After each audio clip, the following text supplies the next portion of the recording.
What is a good mom? This was the question that I started asking myself the day I found out that I was pregnant. I had just finished an MBA from a top 10 business school that year, got married the month after, and started in a leadership role in Silicon Valley. So getting pregnant was not quite the conventional start to an accelerated career path that I had worked so hard for. But I was that ambitious overachiever. I felt confident about embarking on motherhood. Having been a management consultant, I'm used to juggling multiple things at once and under pressure. I was also mentally preparing myself for the potential pangs that I might encounter in birthing, breastfeeding, right? But I've done the marathons and the Ironmans. I mean, aside from this weird need for self-torture, it also means that I have a really high tolerance for pain. I also felt resourceful.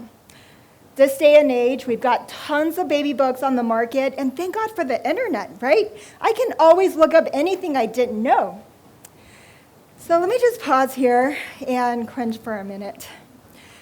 Now standing in front of you as a mom of 3, the creator of award-winning emotional intelligence games for families, and a Harvard-trained researcher, I cringe because of my naive oversimplification of motherhood.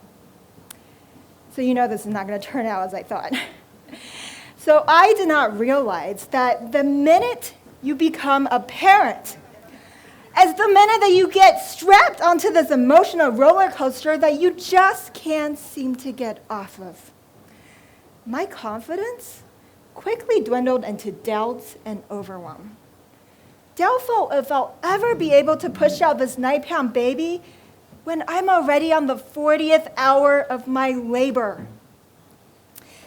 After Tyler, our not-so-little bundle of joy, was born, I very quickly learned something that no one has told me about. Babies are like magnifying glasses. And when you introduce a baby into a family, a marriage, you're essentially shining down this big old magnifying glass, amplifying all of the personality differences and flaws between you and your significant other. When Tyler was about a couple of months old, he was embarking in this cooing phase. You know, it's like when babies start to make the vowel sounds, the oohs and the ahs, and I was absolutely mesmerized. I would just stare into his crib and gently coo back and forth at him. And very quickly I realized that my partner over there spoke no coo language.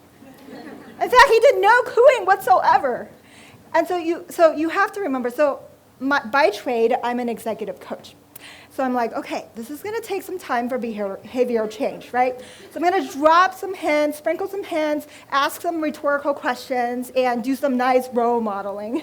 A couple of weeks passed by. That cooing milestone never came.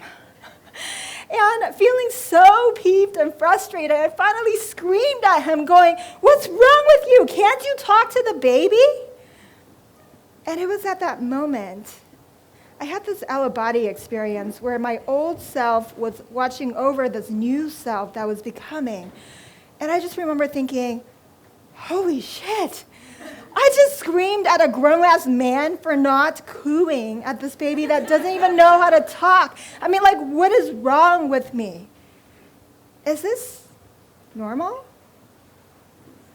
And these 2 questions will become the questions that I will ask myself over and over again, especially during times when I felt so inadequate and lost. And by the way, what do I do when I'm lost? I consult the internet. So I will look up things like, okay, so what does a good mom do? Tell me about it. And out of all the images and articles, even books that I've read, if I could sum it up with one word, what do you think that is? And it is this word, selfless. A good mom is someone who is selfless, who places the needs of her child and her significant other before her own needs.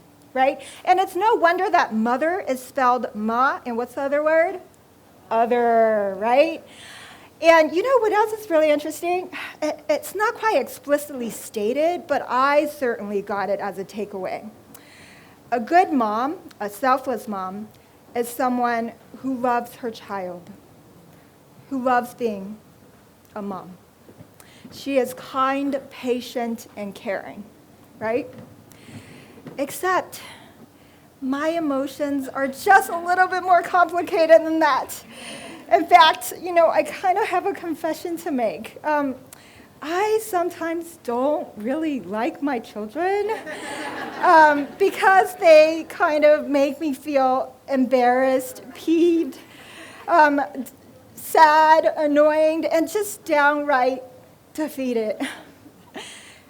I mean, maybe I'm just not a natural mom material. Am I even a good enough mom?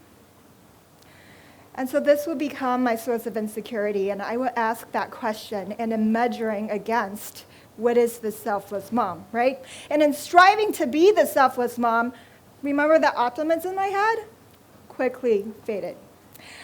My optimism for that work-life arrangement disappeared. And very quickly I transitioned from a working mom to a part-time mom, to a work-from-home mom, and to a stay-at-home mom. And I want to clarify something, having done sort of the tours of all sides of work-life arrangements, right? The grass, my friends, is not greener on the other side. In fact, it's exactly the same shade, and that we're all strapped, again, on this emotional roller coaster that seems to cycle and buzz through the tunnels of guilt, shame, self-blame, and resentment. And when I was a working mom, I constantly battled with the mommy guilt, right? The mommy guilt of, am I putting my career before my child?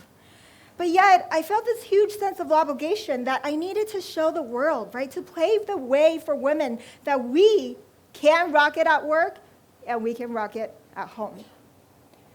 But the honest reality is that with the work-life arrangement setup it is right now, I see heads shaking, right? I was downright exhausted. And I was constantly battling with this imposter syndrome, wondering, am I doing a good enough job at work? Am I the right person for the work? And am I being a good enough wife, a good enough mom at home? And so then I transitioned to a work-from-home mom. Guess what? The judgment followed. I still remember to this day the look on a relative's face when she had heard that both my partner and I worked from home, but yet our Tyler was in a half-day preschool. Yes, there are laughs. So she was like really baffled. She had this look, she's like, wait, let me get this. You both work, you're at home during middle of the day, but your child is booted out of the house and being outsourced in care, right? So then, of course, I transitioned to a stay-at-home mom. And let me just tell you, this is one of the hardest jobs I've ever had, hands down, right? And yet I felt so ashamed to ask for help because after all, it was my choice and it was a financial luxury. And slowly, instead, I became resentful of the people who are like me, who have marginalized the responsibilities of a stay-at-home mom. And with each of these transitions, I felt like I had lost pieces of myself. Who am I anymore, right? But I told myself to get rid of these unproductive feelings, to suck it up, and to tough it out. And soon, we're pregnant again. And you know how I mentioned that I was an overachiever? I was not lying. Well, this time, my uterus apparently wanted to go above and beyond, and we're pregnant with twins. Thank you. Yes. So it's an amazing blessing, but I had such a difficult twin pregnancy. One of our twin had a defective umbilical cord, and born via emergency C-section at 35 weeks, our twin daughter weighed less than 3 pounds. And our son could not breathe on his own.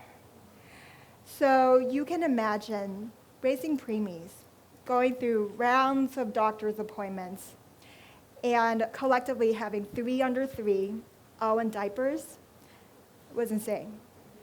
Yes. But it sort of served as a turning point for me. After yet another bout of feeling so helpless, I realized something. I realized that, you know what? I am not normal. That I just don't fit into this normal selfless mom mode of, say, two kids and a dog, right? And somehow this gave me the permission to let go of myself from my own grip of needing to be that selfless mom. And slowly, I began to learn to put on the oxygen mask first without feeling guilty. And I began to witness how this has benefited not only myself, but also my family. And once the kids are healthy and thriving, I worked up the courage to reinvent my career. And so I decided I'm going to repurpose my expertise in people development in the boardrooms to little people development in the classrooms. So I got a job as a school director at a network of Montessori schools. And that experience in turn inspired me to go back to school myself and learn the science behind child development. So I did my graduate work at Harvard University in developmental cognitive neuroscience and education. And you know what's really funny? So interestingly, my years of working in the schools, doing research and interviewing families, ironically brought me back. It's almost like serendipitously brought me back to my own struggles as a mom. And what I found in my research is that there is this one differentiating factor between the moms who were genuinely happy and fulfilled and the moms who were nervous, stressed, and lost. One differentiating factor. And it is on how moms defined selfish versus selfless. So the moms who are feeling genuinely stressed and nervous define it as a zero-sum game. So what it means is that they believe that a good mom is a selfless mom who needs to uphold the needs of their children and others before their needs, and that anything other than that is considered selfish. And certainly today, we have heard it come up a couple of contexts in a very negative way, right? Selfish equals bad. And in my interviews, I often hear from these moms say something to the effects of, my child is my life. Think about that. My child is my life.